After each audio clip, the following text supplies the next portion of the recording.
Assalamualaikum warahmatullahi wabarakatuh. Tepangkeun nami abdi Revalina Unggul Sonjaya ti kelas 10 AKL. Abdi bade macakeun sajak anu judulna Indung. Tong ningali legana langit, kanyai indung leuwih ti sakitu.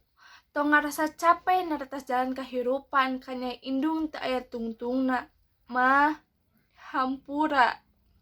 Didi sok loba pamenta, papatah sok dianggap angin. Rumasa didi sok ngababarikeun sagalana. Lamun boga kahayang kudu pok-pok sok teu nyaho dieuweuh-euweuh. Ayeuna geuning karasa mah hampura.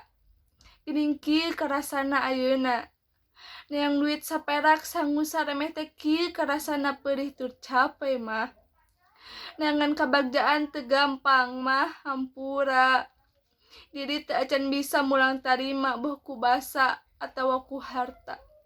Wassalamualaikum warahmatullahi wabarakatuh.